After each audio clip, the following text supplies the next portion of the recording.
Hello students. So आज अपन biomolecules को कंटिन्यू करेंगे एंड आज अपन proteins polysaccharide and nucleic acid को अच्छे से डिटेल में एक एक लाइन एनसीईआरटी से समझकर क्लियर करेंगे। And I am really sorry कि 2 दिन से मेरी वीडियोस जो है वो अपलोड नहीं हो पा रही है कुछ पर्सनल रीजंस की वजह से। सो मुझे बहुत बुरा लगा इस चीज़ के लिए कि मैं आप लोगों को सही टाइम पर लेक्चर नहीं डिलीवर कर पाई। बट इट्स ओके, आज मैं पूरी कोशिश करूँगी कि आप लोगों को अच्छे से समझ में आए और जितना भी अपन ने पहले किया है बायोमोलिक्यूल्स को उसको थोड़ा-सा क्विकली रिवाइज़ कर लेते हैं ताकि फ्लो जो है वो कंटीन्यूअस बना रहे। ओके। सो सबसे पहले अगर मैं बात करूँ तो मैंने थोड़ा बहुत आपको बताया था कि हमें किस तरीके से एनालाइज करना है केमिकल कंपोजिशन। तो इसमें बेसिकली हम किसी भी लिविंग टिश्यू को लेंगे और उसको ट्राइक्लोरो एसिटिक एसिड सॉल्यूशन में डालकर मोटर पेसल की हेल्प से उसे अच्छे से ग्राइंड कर लेंगे ताकि हमें एक थिक स्लरी मिल जाए। फिर हमें दो चीज़ें मिलेंगी। जब हम चीज़ क्लॉथ से उसको छानेंगे, स्ट्रेन करेंगे तब हमको 2 चीज़ें मिलेंगी, एक फ़िल्ट्रेट मिलेगा और एक रिटेंटेड मिलेगा। जो फ़िल्ट्रेट होता है वो एसिड सॉल्युबल पूल में होता है, ठीक है? और जो रिटेंटेड होता है वो उसको आप एसिड इनसॉल्युबल फ्रैक्शन भी बोल सकते हो, ठीक है? और एसिड सॉल्युबल पूल में बहुत सारे ऑर्गेनिक कंपाउंड्स आपको मिले थे। देन सेम गोज़ विथ कि जब आप उसे आइसोलेट करोगे और जब आप अलग-अलग कंपाउंड्स को देखोगे तो आपको डिफरेंट डिफरेंट अदर कंपाउंड्स भी देखने को मिलेंगे कि और बहुत अलग-अलग सेपरेशन टेक्निक्स की हेल्प से, ठीक है? सो इधर कुछ ऐसे इम्पोर्टेंट नहीं था। कोई भी कार्बन कंपाउंड होगा उसको हम बायोमोलिक्यूल कहेंगे, ठीक है? And we also have some inorganic elements, ठीक है? उसके बाद एक हमने यहाँ पे ड्राई वेट और वेट वेट का कॉन्सेप्ट देखा था। तो ड्राई वेट वो होता है जब हम जैसे कोई हमने लीफ ली, लीफ को हमने वो अभी कैसा है, जो एक हरी लीफ होती है वो अभी एज़ अ वेट वेट कहलाएगी, ठीक है? उसका वज़न नापा, तो जो भी उसका वज़न होगा वो अभी वेट वेट होगा। क्यों? क्योंकि उसमें अभी भी थोड़ा वाटर कॉन्स्टिट्यूएंट होगा, ठीक है? लेकिन जैसे ही हम उसमें से वाटर इवेपोरेट कर देंगे, उसे सुखा देंगे अच्छी तरीके से, तो that is known as your dry weight. ठीक है? फिर वो हम उसको जब जला देंगे, तो जो जो भी कार्बन एलिमेंट हैं, जो भी कार्बन कंपाउंड्स हैं, वो कार्बन डाइऑक्साइड में बदलकर इवेपोरेट हो जाएगा एंड जो हमें ऐश मिलेगा, उसमें सारे आपके इनऑर्गेनिक कॉन्स्टिट्यूएंट प्रेज़ेंट होंगे। ठीक है? फिर उसके बाद हमने अमाइनो एसिड्स की बात करी थी, तो जो आपका अ अमाइनो एसिड का जो फिगर होता है वो कुछ इस तरीके से होता है। ये कार्बन हो गया, यहाँ पर आपका कार्बोक्सिलिक एसिड ग्रुप लग गया, यहाँ पर अमाइनो ग्रुप लग गया, यहाँ पर एक हाइड्रोजन और एक यहाँ पे आर ग्रुप लग गया। ठीक है? So this is your alpha carbon, ठीक है? ये वाला जो कार्बन होगा इसको हम क्या बोलेंगे? अल्फा कार्बन एंड इसी वजह से इसको अल्फा अमाइनो एसिड्स भी बोलते हैं। फिर ऑन द बेसिस आपके कितने अमाइनो एसिड हैं, कितने कार्बोक्सिलिक ग्रुप है और अगर दोनों इक्वल है, तो अगर जितने ज़्यादा अमाइनो एसिड का हो आप सॉरी जितना भी ज़्यादा अमाइनो ग्रुप होगा, उतना ज़्यादा ये कैसा होगा? बेसिक होगा अमाइनो एसिड। जितना ज़्यादा कार्बोक्सिलिक एसिड प्रेज़ेंट होगा ग्रुप में, कार्बन से अटैच होगा, तो उतना ज़्यादा ये एसिडिक होगा और अगर दोनों की क्वांटिटी इक्वल नंबर में है, तो आप उसे न्यूट्रल बोलोगे, ठीक है? एंड जब आपका ये इस तरीके से देखने को मिलता है, ठीक है? जब कार्बोक्सिलिक एसिड के ऊपर माइनस साइन और यहाँ पर इस तरीके से NH3 पॉज़िटिव, ठीक है? और यहाँ पे R ग्रुप, ठीक है? इस तरीके से जब आपको देखने को मिलेगा तो इसे बोलते हैं ज़्विटर आयन, ठीक? एक और यहाँ पर इम्पोर्टेंट लाइन थी कि हमारे पास प्रोटीन्स कितने टाइप के 20 टाइप्स के हैं।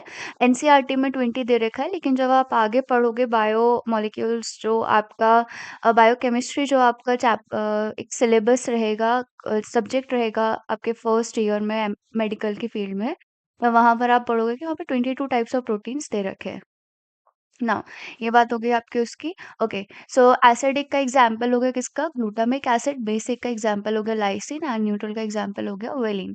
ओके, अगर एरोमेटिक अमीनो एसिड्स की बात करें, हमने जहाँ पर आर ग्रुप लगाया था ना, अगर उसकी जगह हम कोई भी जैसे बेंजीन रिंग या रिंग टाइप जो है उसको लगा दे, ठीक है? कोई भी एरोमेटिक कंपाउंड लगा दे, तो वो एरोमेटिक अमीनो एसिड बन जाएगा। एग्जांपल में आ जाएगा टायरोसिन, फिनाइलएलनिन एंड ट्रिप्टोफैन, ठीक है? वही सेम चीज़ यहाँ पे लिखिए कि अगर आयनाइजेबल नेचर में है तो it is known as your zwitter ion. ठीक है? The solution different pH structures of the amino acid, अलग-अलग पीएच में आपको अलग-अलग अमीनो एसिड के स्ट्रक्चर्स देखने को मिल जाते हैं। ओके। देन आप अपन लिपिड्स के बारे में पढ़ा था। लिपिड्स का आपके ये फैटी एसिड्स होते हैं, ठीक है? फैटी एसिड्स में आपके कार्बोक्सिलिक ग्रुप अटैच होता है टू एन आर ग्रुप। ये जो आर ग्रुप होता है ये बेसिकली आपका मिथाइल हो सकता है, इथाइल हो सकता है, हाई नंबर CH2 कार्बन्स हो सकते हैं। सबसे इम्पोर्टेंट यहाँ पे एग्जांपल आता है पाल्मिटिक एसिड का, जिसमें 16 कार्बन्स होते हैं इंक्लूडिंग COOH। ठीक है? आर्किडोनिक एसिड में 20 कार्बन्स प्रेजेंट होते हैं इंक्लूडिंग कार्बोक्सिलिक एटम।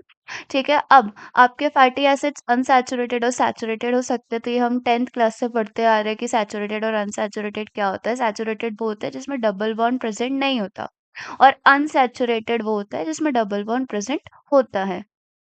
ठीक है? सबसे ज़्यादा सिंपल लिपिड कौन-सा हो गया? ग्लिसरॉल हो गया, ठीक है? इस ग्लिसरॉल जिसमें आपके कैसा होता है? ट्राई हाइड्रॉक्सिल प्रोपेन होता है। क्या होता है? ट्राई हाइड्रॉक्सिल प्रोपेन होता है, ठीक है? Many lipids have both glycerols and the fatty acids. Here the fatty acids are found in the esterified glycerol, not that important. ठीक है? सब तो अब यहाँ पर एक चीज़ आ जाती है कि आपके जो फैटी एसिड्स हैं अगेन आपके फैट्स और ऑयल्स में कन्वर्ट रहते हैं on the basis of the melting point. तो आपके जो फैट्स रहते हैं ना उनका मेल्टिंग पॉइंट जो होता है बहुत ज़्यादा हाई होता है, उनका मेल्टिंग पॉइंट जो होता है वो बहुत ज़्यादा हाई होता है। वहीं पे ऑयल का मेल्टिंग पॉइंट जो होता है वो बहुत ज़्यादा लो होता है, जिसकी वजह से ये आपको लिक्विड फॉर्म में ही मिलेंगे चाहे वो कितनी भी सर्दी हो जाए। ठीक है? So oils have a lower melting point, that is gingerly oil, and hence remain oil in winters. ठीक। कुछ lipids again very important point, मैंने ऑल्दो ये सब रिवाइज करा दिया है बट यहाँ पे अपन इसलिए रिवाइज कर रहे हैं ताकि जब अपन आगे पढ़े तो थोड़ा सा फ्लो बन जाए। सम लिपिड्स, कुछ लिपिड्स के पास फास्फोरस होता है जिसकी वजह से इसे फॉस्फोराइलेटेड ऑर्गेनिक कंपाउंड्स बोलते हैं। ठीक है, इसको फॉस्फोलिपिड्स होते हैं। ये जो फॉस्फोलिपिड होता है ना ये सेल मेम्ब्रेन में पाया जाता है, जो कि अपन जब सेल का स्ट्रक्चर पढ़ेंगे तब बहुत अच्छे से तरीके से डिटेल में सेल मेम्ब्रेन का स्ट्रक्चर पढ़ेंगे। Then lecithin is example. ठीक है, तो ये आपको याद रखना है, बहुत इंपॉर्टेंट है। ठीक है, सारे एग्जाम्पल्स आपको याद रखने हैं। ओके। ओके। सो आज अपन को बेसिकली नाइट्रोजनस बेसिस के बारे में अच्छे से पढ़ना है, सो मैं यहाँ पर आपको नहीं बताने वाली। ठीक है, वही सब लिखा हुआ है जब अपन आगे पढ़ेंगे। Okay, this table is very important, आपको याद रखनी है। अगर आपको डिटेल में ये वाला जो चैप्टर है उसको पढ़ना है तो स्टार्टिंग से मेरा बायोमोलिक्यूल्स वाला चैप्टर पढ़ लीजिएगा, वीडियो देख लीजिएगा। ओके, देन अपन ने प्राइमरी एंड सेकेंडरी मेटाबोलाइट्स के बारे में बात करी थी। तो प्राइमरी मेटाबोलाइट्स बेसिकली वो होते हैं जो हमारे बॉडी में ऑलरेडी प्रेजेंट होते हैं। सेकेंडरी मेटाबोलाइट्स वो होते हैं जो हम बाहर से, दैट इज प्लांट से, हम अपनी बॉडी के अंदर लेते हैं। ठीक है, सो यहाँ पर हम बिना किसी देरी के यहाँ पर इस टेबल पे फोकस करते हैं।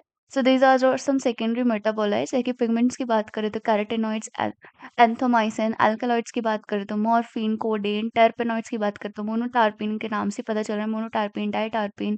एसेंशियल ऑयल्स में आपके ऑयल्स आ गए, ये हमें प्लांट से मिल रहे हैं। Toxin, abrin, ricin, lecithin, concanavalin A, drugs, vinblastine, curcumin, etcetera. And polymeric में आपके रबर आ जाएगा, गम्स आ जाएंगे, सेलुलोज आ जाएगा। सो ये भी सबसे ज़्यादा इम्पोर्टेंट टेबल है। बायोमोलिक्यूल चैप्टर में जितने भी टेबल, जितने भी फिगर्स आपको दिख रहे हैं, आपको सब एज़ इट इज़ लर्न करने, क्योंकि मेन टेक्स्ट में एज़ सच इतना इम्पोर्टेंट नहीं दे रखा है जितना इम्पोर्टेंट आपको टेबल्स के फॉर्म में दे रखा है और डायग्राम्स के फॉर्म में दे रखा है। तो आपको टेबल्स और डायग्राम्स इस पर्टिकुलर चैप्टर की तो अच्छे से करके जाना ही है। ठीक है? देन हमने बायोमैक्रोमोलेक्यूल्स के बारे में पढ़ा था। बायोमैक्रोमोलेक्यूल्स, वही बायोमैक्रोमोलेक्यूल्स वो होते हैं जिनका साइज़ बेसिकली बड़ा होता है, ऐसे समझ के चलो। ठीक है? मैक्रो, मैक्रो का मतलब ही बड़ा होता है, ठीक है? माइक्रो का मतलब छोटा। सो हमने पढ़ा था कि कुछ आपके माइक्रोमोलेक्यूल्स होते हैं, कुछ मैक्रोमोलेक्यूल्स होते हैं। So they have a range from 18 to 800 dalton. ठीक है, उसमें आपके आ जाएँगे, ये एसिड इनसॉल्युबल फ्रैक्शन रहता है बेसिकली, इसमें आपके प्रोटीन्स आ जाएँगे, न्यूक्लिक एसिड आ जाएँगे, पॉलीसैकेराइड्स एंड लिपिड्स आ जाएगा। ठीक है? देन ये जो फर्दर क्लासेस हैं आपके और फर्दर डिवाइड होती है ऑन द बेसिस कि 10,000 डेल्टन से ज़्यादा है या 10,000 डेल्टन से कम है। अगर 10,000 डेल्टन से ज़्यादा है तो these are known as the macromolecules. और अगर 10,000 डाल्टन से कम है, these are known as micromolecules.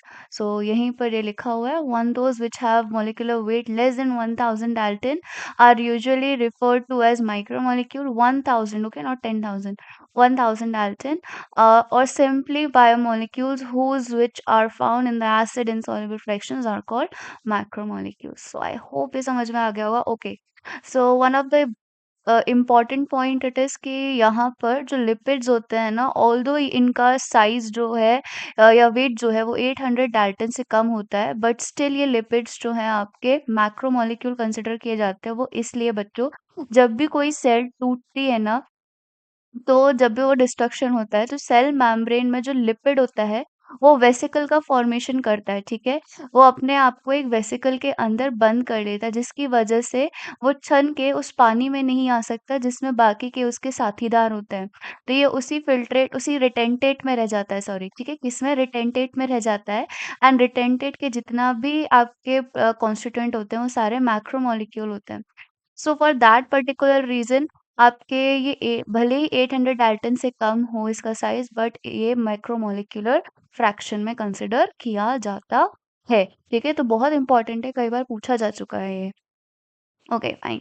सो इतना ही अपन ने पढ़ा था। And again one of the important slide कि आपको वाटर कितना है, प्रोटीन कितना है, कार्बोहाइड्रेट, लिपिड, न्यूक्लिक एसिड, ये सब आपको एज इट इज लर्न करना है, ठीक है। अब हमें स्टार्ट करेंगे प्रोटीन्स, ठीक है। अब हमने स्टार्ट करना है क्या, प्रोटीन्स। सो स्टार्ट करते हैं प्रोटीन के बारे में। तो बेसिकली प्रोटीन्स क्या है, पॉलीपेप्टाइड्स, मतलब poly means what, many, and peptide is your bond, ठीक है। बहुत सारे पेप्टाइड बॉन्ड जब मिलते हैं तो वो प्रोटीन का फॉर्मेशन करते हैं। ये बेसिकली क्या है, ये एक linear chain of amino acids है, मतलब बहुत सारे अमाइनो एसिड्स, जैसे कि एक अमाइनो एसिड ये हो गया, एक अमाइनो एसिड ये हो गया, ठीक है, एक अमाइनो एसिड ये हो गया। तो ये क्या कर रही है, पॉलीपेप्टाइड का फॉर्मेशन कर रही है, पेप्टाइड बॉन्ड 1, ये पेप्टाइड बॉन्ड 2। तो ये ऐसे कंटिन्यूअसली चेन चलती जाएगी। So this is known as a protein, ठीक है। Each protein in a polymer of amino acid, ठीक है। सो प्रोटीन किससे बना है, इसका मोनोमर कौन है, ये पूछा जाता है, ठीक है। मोनोमर कौन है, तो इसका मोनोमर आपका अमाइनो एसिड है। अमाइनो एसिड के बारे में जस्ट अपन ने अभी पढ़ा, क्या, अमाइनो एसिड का स्ट्रक्चर कैसे दिखता है, एक कार्बन होगा, कार्बन से एक कार्बोक्सिलिक एसिड ग्रुप जुड़ा होगा, उससे एक आर ग्रुप जुड़ा होगा, उससे एक अमाइनो ग्रुप जुड़ा होगा, ठीक है, एंड उससे आपके हाइड्रोजन जुड़ा होगा, ठीक है। यही आपके जब अमीनो एसिड जब एक साथ बॉन्ड करते जाते हैं पेप्टाइड बॉन्ड के थ्रू, तो वो क्या बना लेते हैं, प्रोटीन्स का फॉर्मेशन कर लेते हैं। हमारे पास एनसीईआरटी में 20 टाइप ऑफ अमीनो एसिड्स दे रखे हैं, alanine, cysteine, proline, tryptophan, lysine, ठीक है। ये सारे के सारे आपके किस में आ जाते हैं, अमीनो एसिड्स में आते हैं। अब प्रोटीन क्या है, it is a heteropolymer but not a homopolymer, ठीक है। ये heteropolymer है, ना कि होमोपॉलीमर। अब ये इसका मतलब क्या होता है, homopolymer has only one type of monomer repeating n number of times, ठीक है। सो होमोपॉलीमर में क्या होता है कि एक टाइप का ही आपका बार बार रिपीट हो रहा है, ठीक है, एन नंबर टाइम्स वो रिपीट हो रहा है। लेकिन this information about the amino acid content is important as later in your nutrition lesson. अपन जब आगे पढ़ेंगे तब अपन को पता चलेगा कैसे। Will I'll let you know in this particular chapter only. You will learn that certain amino acids are essential for our health, and they have to be supplied through our diet. Basically आपके बात कर रहे हैं कि दो type के आपके यहाँ पर अमाइनो एसिड्स होते हैं, एक एसेंशियल अमाइनो एसिड्स और एक non essential amino acids. Essential amino acids वो अमाइनो एसिड्स होते हैं जो कि हमारी बॉडी में हमको बाहर के थ्रू ज़रूरत पड़ती है, क्योंकि हमारी बॉडी में उस चीज़ की कमी होती है, तो हम उसे बाहर से इनटेक करते हैं। और नॉन एसेंशियल वो होते हैं जो कि ऑलरेडी हमारी बॉडी सिंथेसाइज कर रही होती है। So dietary proteins are the source of the essential amino acids, and therefore amino acids can be essential or non-essential. Okay, the later are those which our body can make, that is non-essential. While we get essential amino acid through our diet or food, protein carry out many functions in living organisms. Some transport nutrient across the cell membrane. Some fight infectious organisms, such some are hormones, some are enzymes. ठीक है, सो हमारा basically अगर देखे जाए तो सारा का सारा काम कौन कर रहा है? प्रोटीन कर रहा है.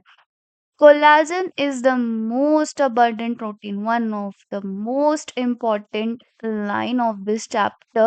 ये इतनी बार पूछी गई है, इतनी बार पूछी गई है कि मैं आपको बता नहीं सकती. मतलब ये फेवरेट क्वेश्चन हो जाता है जब आप है ना किसी भी टेस्ट सीरीज को ज्वाइन करते हो, तो वहां पे ये लाइन बहुत बार पूछी जाती है. सो कोलाजन जो है वो सबसे ज्यादा अबंडेंट प्रोटीन है एनिमल वर्ल्ड में. वहीं पे Rubisco, that is ribulose bisphosphate carboxylase oxygenase, Rubisco, ये मोस्ट अबंडेंट प्रोटीन है पूरे बायोस्फेयर में. कहाँ? बायोस्फेयर में. ठीक है, तो ये चीज याद करके रख लो, दिमाग में घुसेड़ लो कि बायोस्फेयर जो है उसमें सबसे ज्यादा रुबिस्को पाया जाता है. और कोलाजन में कहाँ पाया जाता है? एनिमल वर्ल्ड में. ठीक है, तो सबसे ज्यादा एनिमल वर्ल्ड में पॉपुलर प्रोटीन है कोलाजन, और बायोस्फेयर में रुबिस्को. ठीक है, आगे बढ़ते हैं. So again one of the most important table, sorry tablet बोल रही हूँ, one of the most important table. ठीक है, ये जो टेबल है ना, इस पर्टिकुलर टेबल से कई बार क्वेश्चन पूछे जाते हैं. और जब आप है ना किसी भी तरीके की सीरीज ज्वाइन करते हो या किसी भी तरीके का मतलब टेस्ट देते हो, अपने नीट से पहले के पेपर जो देते हो, उसमें ये क्वेश्चंस पूछ लेते हैं.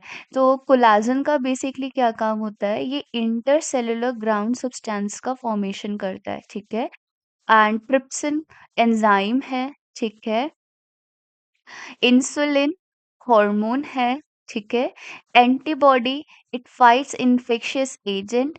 ठीक है, जो भी हमारे अंदर आपके किसी भी तरीके का इन्फेक्शन होता है उसको ट्रीट करने के लिए हमारी बॉडी एंटीबॉडी सिक्रेट करती है. रिसेप्टर्स भी आपके प्रोटीन्स होते हैं, जैसे कि स्मेल, टेस्ट, हॉर्मोन्स, ये सब.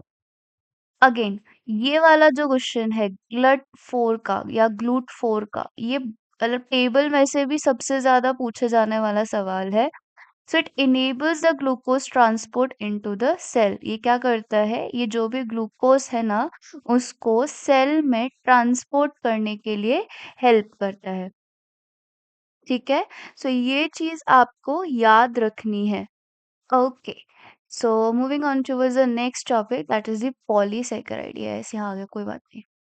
सो पॉलीसैकेराइड, तो पॉलीसैकेराइड जो होते हैं ये बेसिकली वो कहाँ पाए जाते हैं? एसिड इनसॉल्युबल पैलेट में पाए जाते हैं. ठीक है, these also have a polysaccharide, that is carbohydrate is another class of the macromolecule. अपन ने अभी आगे पढ़ा था ना, रिवाइज कर रहे थे जब, तो मैक्रोमोलिक्यूल्स में आपको पॉलीसेकेराइड मिल जाएंगे. They are thread containing different monosaccharide as a building block. For example, your cellulose is a polymeric polysaccharide consisting of only one type of monosaccharide, glucose. बहुत ही ज्यादा इम्पोर्टेंट पॉइंट है ये. ठीक है, सो आपको मेरे साथ पढ़ने का एक बेनिफिट ये है कि मैं एनसीईआरटी में से ही आपको इतनी सारी लाइंस इंपॉर्टेंट बता देती हूँ, क्योंकि मैंने भी कई बार पेपर्स दिए हैं और नीट की तैयारी करी है. सीरीज जो है वो दी हुई है, तो मुझे इतनी ज़्यादा प्रैक्टिस हो गई है एनसीईआरटी से कि मैं आपको क्लियरली वहाँ से स्टेटमेंट या लाइंस आपको बता देती हूँ जो कि बहुत ज़्यादा इंपॉर्टेंट है, कई बार पूछी गई है. तो जब मैं बोला करूँ ये बहुत ज़्यादा इंपॉर्टेंट है, तो उसको प्लीज़ अपनी एनसीईआरटी में मार्क कर लिया करिए, क्योंकि ऑब्वियस सी बात है कहीं न कहीं ये क्वेश्चंस जो हैं पूछे जा चुके हैं. क्योंकि जब आप सीरीज़ देखते हैं, जो I mean series test series लगाते हैं, सो उसमें भी जो क्वेश्चंस होते हैं वो पीवाईक्यूज़ ही होते हैं, प्रीवियस ईयर क्वेश्चंस ही होते हैं, कहीं एक्स्ट्रा से बना के क्वेश्चंस नहीं आते हैं. ठीक है, सो मोस्टली जो क्वेश्चंस होते हैं वो पीवाईक्यूज़ ही होते हैं. सो जब मैं बोला करूँ तो आप ये कोई सा भी जो आपका फ़ेवरेट कलर है उससे मार्क कर लीजिए, या सिंपल पेंसिल से भी मार्क कर लीजिए. ठीक है? सो ये जो सेलुलोज़ है ना, ये एक पॉलीमेरिक पॉलीसैकेराइड है जिसका मोनोमर क्या है? ग्लूकोज़ है. ठीक है? बहुत सारे ग्लूकोज़ को मिलाकर आपका सेलुलोज़ का फ़ॉर्मेशन होता है. ठीक?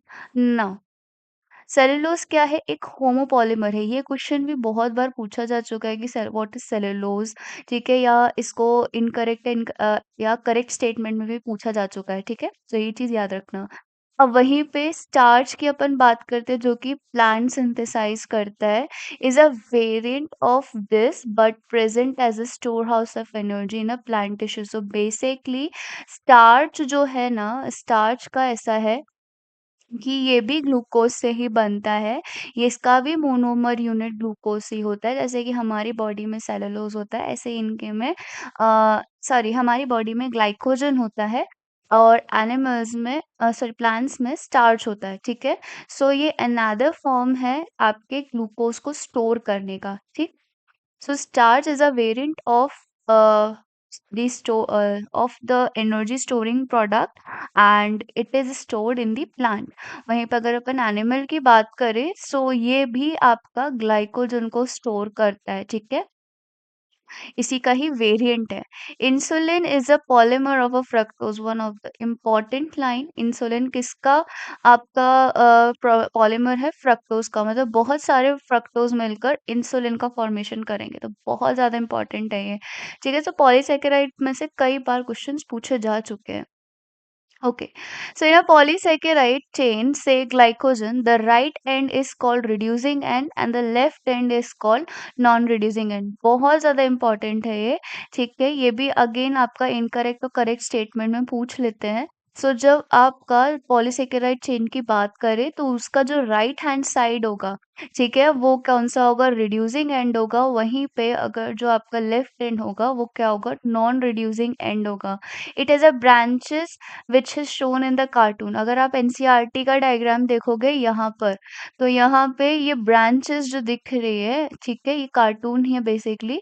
सो यहाँ पर आप जब देखोगे तो ग्लाइकोजन के स्ट्रक्चर में आपको ब्रांचेस भी देखने को मिलती हैं।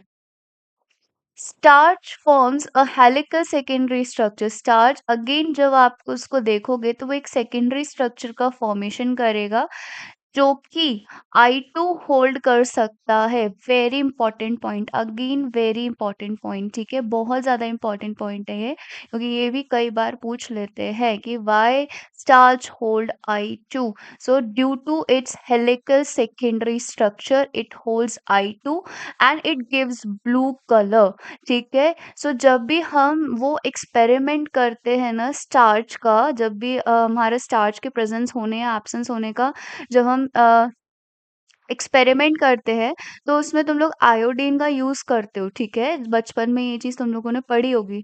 आयोडीन का यूज करते हो तो तुम लोग बोलते हो कि ये ब्लू कलर अगर दे रहा है तो इसमें स्टार्च प्रेजेंट है। तो बेसिकली क्या होता है, ये जो I2 है, ये जो आयोडीन है, ये स्टार्च के हेलिकल के सेकेंडरी स्ट्रक्चर में जाकर ब्लू कलर देता है, ठीक है। वहीं पे सेलुलोज में ये कॉम्प्लेक्स हेलिकल स्ट्रक्चर नहीं होता, इसलिए ये I2 को होल्ड नहीं करता और हमें ब्लू कलर नहीं देता। तो अगेन बहुत इंपॉर्टेंट पॉइंट है ये, इसको मार्क कर लेना।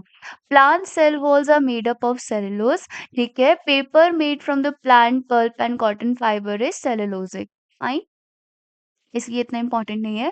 देर are more complex polysaccharides in nature. They have a building blocks like amino sugar, chemically found sugar like glucosamine and acetyl glucosamine, exoskeleton of the arthropods, ठीक है, अगेन इंपॉर्टेंट। जैसे कि अगर अपन बात करें आर्थ्रोपोड के एक्सोस्केलेटन की, तो उनके ऊपर काइटिन प्रेजेंट होती है, ठीक है। तो ये जो काइटिन होती है ना, ये इनकी ऐसी प्रोटेक्टिव लेयर है, इतनी मजबूत लेयर है ये आर्थ्रोपोड्स की, ये इनको सबसे हार्श कंडीशन में भी सर्वाइव करने के लिए हेल्प करती है। इसलिए सबसे ज्यादा अगर आप देखोगे हमारे पूरे अर्थ पे, तो आर्थ्रोपोड्स ही है, वो एनिमल किंगडम के जो आर्थ्रोपोड्स हैं वही सबसे ज्यादा आपको मिलेंगे। सो जब आप एनिमल किंगडम पढ़ोगे वहां पर आर्थ्रोपोड की एक लाइन है that it is the largest kingdom of the animal kingdom, ठीक है। Now this complex polysaccharides are mostly homopolymer. So chitin जो है वो क्या है? अगेन होमोपॉलीमर है। ये वाला क्वेश्चन जो है ये पूछा जा चुका है, तो अगेन बच्चों इसको याद रख लेना कि काइटिन क्या है? ये होमोपॉलीमर है, ठीक है। कौन सा होमोपॉलीमर है, कौन सा मोनोपॉलीमर पॉलीमर है, ये आपको याद रखना है। सो ये आपका डायग्रामेटिक स्ट्रक्चर है ग्लाइकोजन का। तो जैसे कि कभी भी आपको पिक्चर में सॉरी पिक्चर के थ्रू कुछ क्वेश्चंस पूछे जाते हैं, तो उनमें ये क्वेश्चन पूछा जा चुका है एक बार एम्स में, तो इसे याद रखना।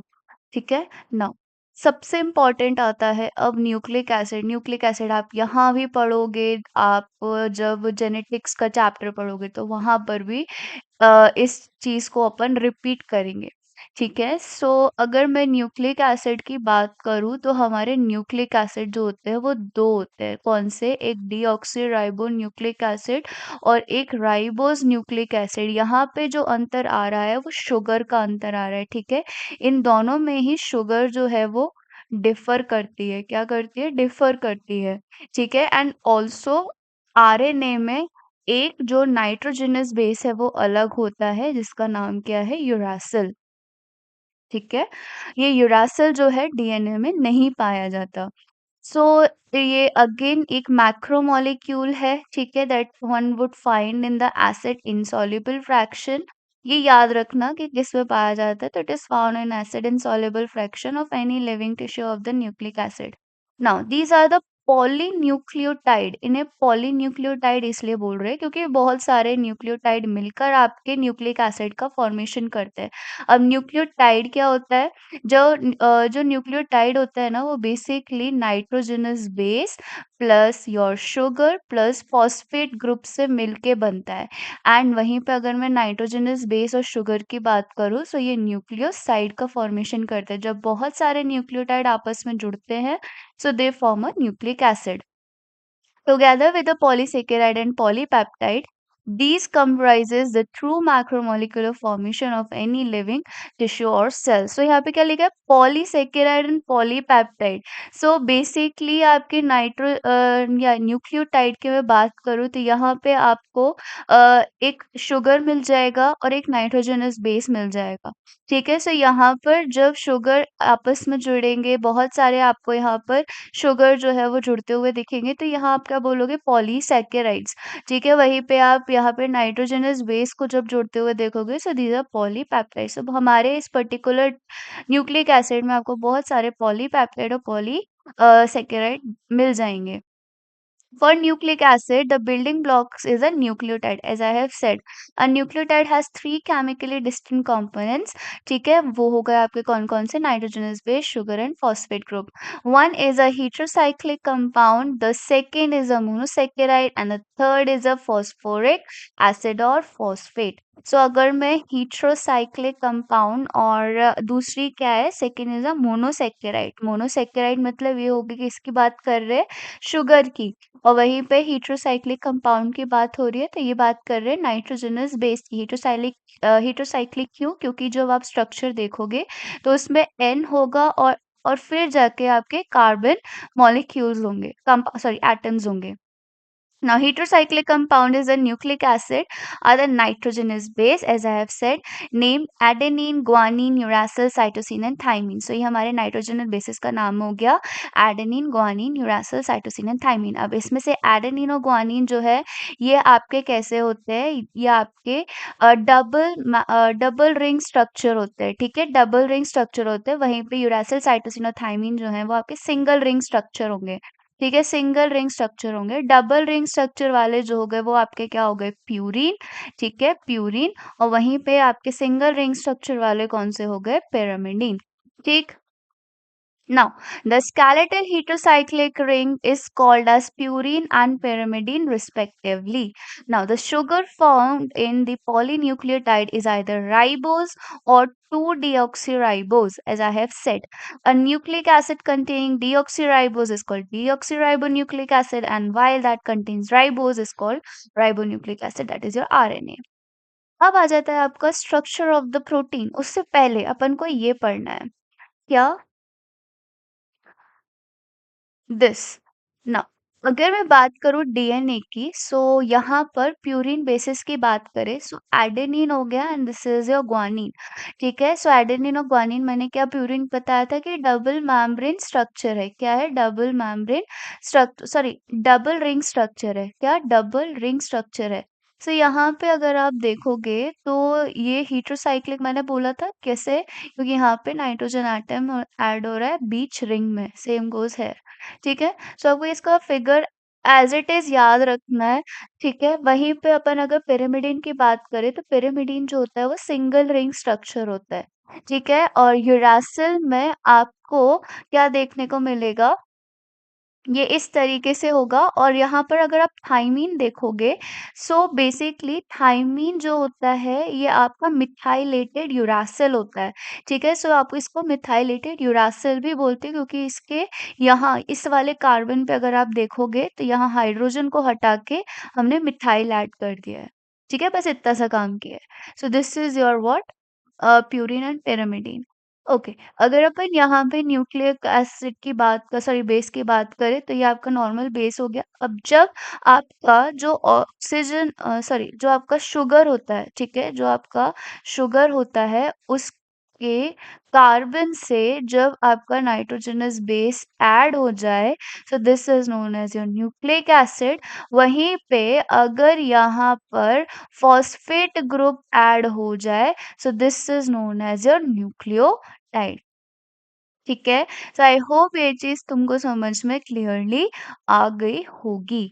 ठीक है, नाउ अगर आप ये स्ट्रक्चर देखोगे, सो यहाँ पर ये 5 प्राइम एंड है and this is the 3 prime and. ठीक है, ये 5 प्राइम एंड इसलिए है क्योंकि यहाँ पर आपका शुगर मॉलिक्यूल पे यहाँ O है। ठीक है, so this is your carbon number 1, this is your carbon number 2, this is your carbon number 3, this is your carbon number 4 and यहाँ पे जो ऑक्सी कार्बन प्रेजेंट होगा, this is your carbon number 5। ठीक है, और यहाँ पर 3। ठीक, सो जो आपका अ, जो नाइट्रोजनस बेस होता है वो कार्बन नंबर 1 से जुड़ता है एंड जो फॉस्फेट ग्रुप होता है वो आपके कार्बन नंबर 5 से जुड़ता है। ठीक है, और ये आपस में ये दोनों नाइट्रोजनस बेसेस आपस में, या मैं ऐसे बात करूँ कि जो न्यूक्लियोटाइड है ये आपस में हाइड्रोजन डबल बॉन्ड की हेल्प से जुड़ते हैं। तो जब आप डीएनए का स्ट्रक्चर देखोगे तो यहाँ पे आपको एक ग्लाइकोसिडिक बॉन्ड दिखेगा, एक आपको यहाँ पर हाइड्रोजन बॉन्ड दिखेगा। ठीक है, एंड यहाँ पर फॉस्फो ईस्टर बॉन्ड भी दिखेगा। ठीक है, तो यहाँ आपको 3-4 बॉन्ड एक साथ देखने को मिल जाते हैं। नाउ अब अगर अपन प्रोटीन स्ट्रक्चर की बात करें, तो प्रोटीन्स अगर अपन ने जैसे बोला कि ये क्या है, हीट्रोपॉलीमर है जिसमें अमाइनो एसिड्स प्रेजेंट होते हैं। Structure of the molecules mean different things in different contacts. जैसे कि अगर अपन इनऑर्गेनिक केमिस्ट्री की बात करें तो structure invariably refers to the molecular formula, जैसे कि NaCl MgCl2। वहीं पे अगर अपन ऑर्गेनिक केमिस्ट की तरह बात करें तो वो टू डायमेंशनल व्यू में देखेगा, 2D में देखेगा। ठीक है, मॉलिक्यूल्स को तो बेंजीन, नेप्थलीन, इस तरीके का। वहीं पे अगर मैं फिजिसिस्ट की बात करूँ तो वो 3D में मॉलिक्यूलर स्ट्रक्चर को देखेगा। वहीं पे बायोलॉजिस्ट जो है वो प्रोटीन के 4 लेवल देखता है। ठीक है, so the sequence of the amino acid, that is the positional information in a protein, which is the first amino acid, which is the second and then so on. ठीक है, सो हम जब बात करते हैं बायोलॉजी, एज अ बायोलॉजिस्ट जब हम बात करते हैं तो हम प्रोटीन को देखते हैं कि प्राइमरी स्ट्रक्चर है, सेकेंडरी स्ट्रक्चर है, टर्शरी स्ट्रक्चर है या क्वाटरनरी स्ट्रक्चर है। वहीं पे जब आप केमिस्ट के तौर पे देखोगे, ऑर्गेनिक केमिस्ट्री के तौर पे देखोगे, तो वहां पर आप बोलोगे कि यहाँ पर सिर्फ 3 स्ट्रक्चर होते हैं प्रोटीन के। कौन कौन से? एक तो प्राइमरी, सेकेंडरी और एक टर्शरी। ठीक है, so a protein is imagine as a line, the left end represent by the first amino acid and the right end represent by the last amino acid. सो अगर मैं सिंपल एक line खींचूं इस तरीके से, सो आपका जो फर्स्ट अमाइनो एसिड होगा वो लेफ्ट एंड रिप्रेजेंट करेगा, वहीं पे जो राइट अमाइनो एसिड होगा वो लास्ट आपका अमाइनो एसिड रिप्रेजेंट करेगा। ठीक है, some proteins are assembled of more than one polypeptide or subunit. The manner in which these individual folded polypeptide or subunit are arranged with respect to each other, like linear strings of the spheres. Spheres are arranged one upon each other in the form of cube or plates in the architecture protein call the quaternary structure. So basically आपके quaternary structure में अगर अपन देखें तो वो ऐसा ऐसा कोई भी एक स्फेरिकल फॉर्म बना लेगा, ठीक है? एक के ऊपर एक ऐसे अरेंज, मतलब कॉम्प्लेक्स होता जाता है वो फॉर्म, ठीक है? लीनियर से कॉम्प्लेक्स, एकदम कॉम्प्लेक्स, सिंप्लिसिटी से कॉम्प्लेक्स फॉर्म में जाएगा प्रोटीन, ठीक है? अगर अपन ये बहुत इंपॉर्टेंट पॉइंट है, ठीक है? पूछा जा चुका है, जो एडल्ट ह्यूमन होता है ना हीमोग्लोबिन में, उसमें 4 सब यूनिट्स प्रेजेंट होती हैं। 2 of these are identical to each other, मतलब 2 अल्फा टाइप की सब यूनिट होगी और 2 बीटा टाइप की सब यूनिट होगी, ठीक है? ये हमारे हीमोग्लोबिन में प्रेजेंट होती है। सो हीमोग्लोबिन बेसिकली आपको पता ही होगा कि ऑक्सीजन कैरियर होता है और आपको ऑक्सीजन ट्रांसपोर्ट करने में हेल्प करता है, ठीक है? So this is your what structure of the protein. Okay, so यहाँ तक हमने कवर कर लिया है। अब इसके बाद हमने स्टार्ट करना है एंजाइम, जो कि फर्दर 2 क्लासेस और लेगा। उसके बाद हमारा एंजाइम जो है वो भी कवर हो जाएगा। सो अगर आपको ये लेक्चर बहुत अच्छा लगा हो तो प्लीज़ लाइक कीजिएगा एंड सब्सक्राइब कीजिएगा चैनल को। And again I am really sorry कि मैंने 2 दिन से आप लोगों को वीडियोज़ डिलीवर नहीं कर पाया था, तो हो सकता है उससे आपका थोड़ा बहुत नुकसान हुआ हो, but I am really, really sorry. और आगे मैं पूरी कोशिश करूँगी कि एक भी दिन ऐसा ना हो जहाँ पर मैं वीडियो ना आपको डिलीवर कर पाऊँ, ठीक है? मेरी कोशिश रहेगी ये। Okay, thank you so much.